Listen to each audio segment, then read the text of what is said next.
Você sabe de onde vem o termo esquerda e direita dentro do espectro político? Você sabe o que significam as cores da bandeira da França? E quem eram os jacobinos, os girondinos e uns caras que eram conhecidos por planícies? Quem eram essas pessoas? Se você quiser saber de tudo isso, é só acompanhar agora essa nossa próxima videoaula. E aí, galerinha, tudo certo? Tudo nosso, nada deles? Vamos lá então trocar uma ideia sobre os símbolos da Revolução Francesa, que é uma das partes mais interessantes e mais geniais que a Revolução Francesa vai trazer pra gente. Para começar então, a gente vai ver como que toda essa confusão gerada por esses termos, esses conceitos de direita, esquerda, centro. Ah, o meu partido é um partido de direita. Ah, eu não gosto daqueles esquerdistas. Da onde vem tudo isso? Vem da Revolução Francesa, mano. Dá só uma sacada aqui, ó.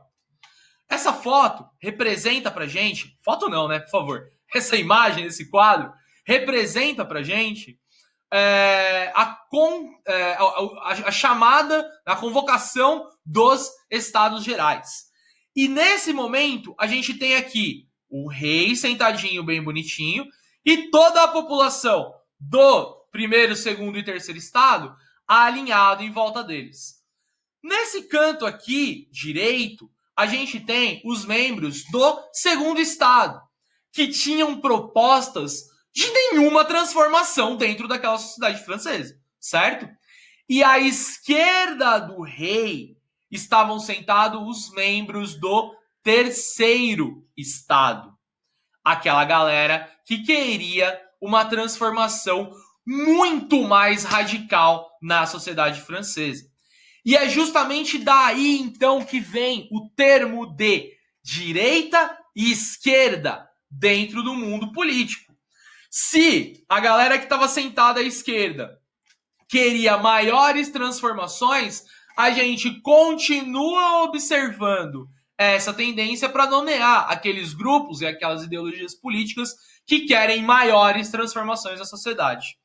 E se a galera que estava sentada aqui à direita do rei tinha uma noção de que era necessário manter a sociedade como ela estava, a gente continua chamando os grupos ideológicos que querem a manutenção da sociedade como ela é de grupos ligados à direita política, certo?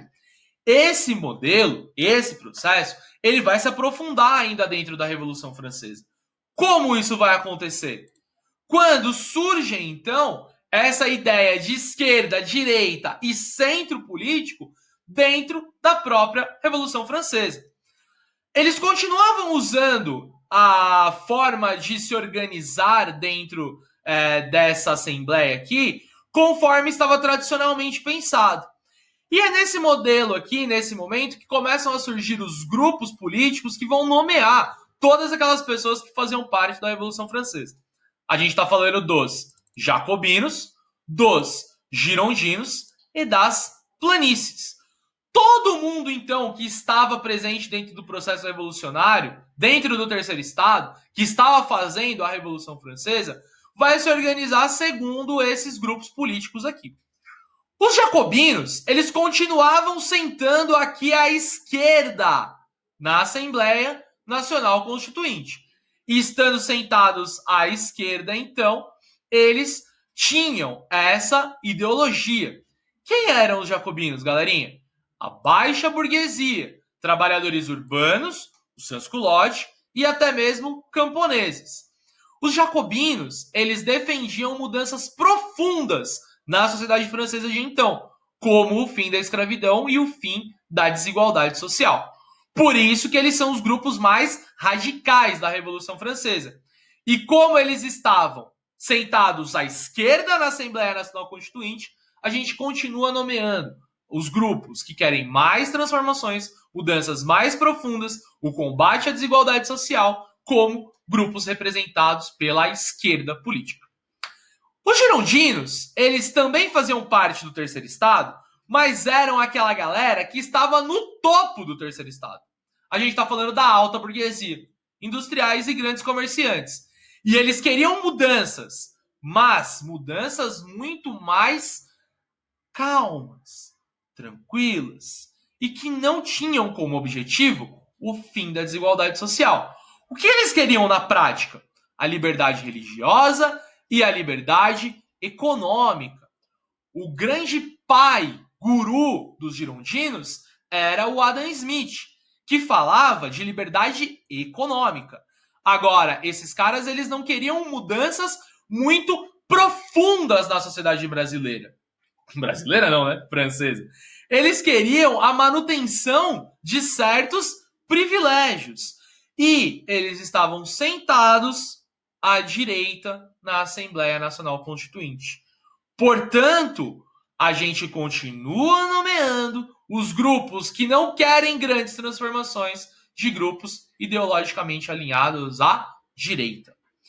E havia também um grupo conhecido como planícies. Quem eram as planícies? Eram grupos de vários setores sociais. Podia ter membros da baixa burguesia entre as planícies? Podia. Podia ter membros da alta burguesia? Também. Esses caras, eles alinhavam as suas propostas, a sua ideologia, segundo aquilo que eles tinham como interesse. Portanto, muitas vezes eles votavam junto com os jacobinos. Em outras vezes, eles votavam junto com os girondinos.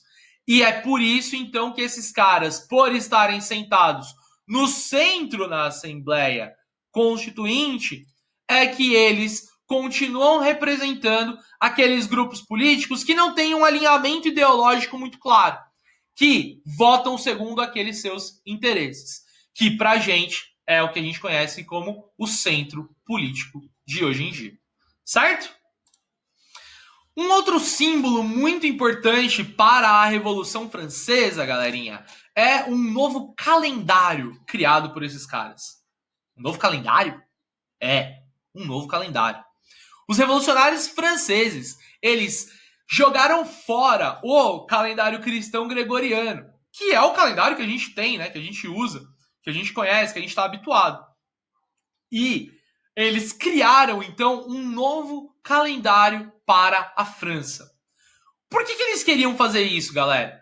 Porque eles queriam romper com tudo aquilo que era ligado ao antigo regime, com tudo aquilo que era velho. E esse calendário, ele representava muito fortemente a força do clero, a força da igreja. É só a gente pensar. Esse calendário, ele começa a ser contado com o nascimento de Cristo. Ele tem os feriados e as festas ligadas sempre à religião. Portanto, os franceses queriam romper com a força que a religião tinha naquela sociedade. Em 1793, então, eles vão criar um novo calendário que tinha como o início, o marco, o ano novo, o dia 22 de setembro, o dia em que a monarquia francesa caiu e foi criada a Primeira República Francesa. Então perceberam a importância desse novo calendário? Eles querem marcar o novo. Eles querem mostrar para todo mundo que a Revolução Francesa mudou toda a estrutura daquela sociedade. Esse calendário ele é muito interessante. Havia uma série de feriados em homenagem aos sans-culottes, aqueles nossos amigos que a gente sabe, né, que eram trabalhadores urbanos de Paris e que tiveram uma importância muito grande na Revolução Francesa. Acabaram-se as festas religiosas e todos os feriados eles eram ligados à revolução. E principalmente a questão mais interessante desse calendário revolucionário é como eles nomearam os meses do ano. Esses meses eles eram ligados e o calendário ele foi dividido de acordo com as estações do ano: inverno, verão, primavera e outono. E eles davam os nomes dos meses segundo algum acontecimento ou alguma característica daquele período. Dá uma sacada aqui, ó. O mês chamado de vindimiário era o mês das vindimas, que era a colheita das uvas. Ela acontecia de setembro a outubro. Então, esse mês aqui foi chamado pelos revolucionários franceses nesse novo calendário de vindimiário. O brumário era o mês da neblina, certo? O frimário era o mês da geada, acontecia lá entre novembro e dezembro, então era o frimário. e por assim vai. Né? A gente pode ver aqui, ó, germinal. Entre março e abril na França é o mês em que as flores e os frutos eles estão germinando. Portanto, eles chamaram esse mês de germinal. Tá certo? Tudo isso para quê, então? Para mostrar para a sociedade francesa que estava acontecendo algo novo e para romper com a igreja comandando as características simbólicas daquela sociedade. Certo? E por fim, outra característica forte e simbólica que a Revolução Francesa vai emprestar para a história da França é o simbolismo das cores, que vai permear até hoje as cores da bandeira francesa. Quando os revolucionários do Terceiro Estado partiram em direção à Bastilha, para tomar a Bastilha e para derrubar e libertar as pessoas que estavam presas ali dentro, eles estavam usando certas vestimentas com as cores azuis e vermelhas. E por isso essa ideia começou a permear a mente dessa galerinha. E ao irem invadir a Bastilha, eles estavam gritando palavras de ordem que permeavam então aquela ideia. Eles gritavam e pediam por liberdade, por igualdade e por fraternidade. E essas três palavras de ordem, então, é o que representa as cores da bandeira francesa, que por sua vez eram as cores que esses revolucionários estavam usando em braçadeiras. O azul da bandeira francesa representa o ideal de liberdade. O branco representa o ideal de igualdade. E o vermelho representa o ideal de fraternidade. Então, como vocês podem perceber, galerinha, uma série de questões simbólicas presentes até os dias de hoje, elas estão na origem, elas têm origem no processo revolucionário francês. Seja nas cores da bandeira da França, seja no principal feriado nacional que a França tem, que é o dia da Bastilha, no dia 14 de julho. Então tudo isso mostra pra gente como que a Revolução Francesa é um evento de extrema importância para todos nós até os dias de hoje. Certo? Fechado? Então é isso, galerinha. Um beijo e até a próxima videoaula.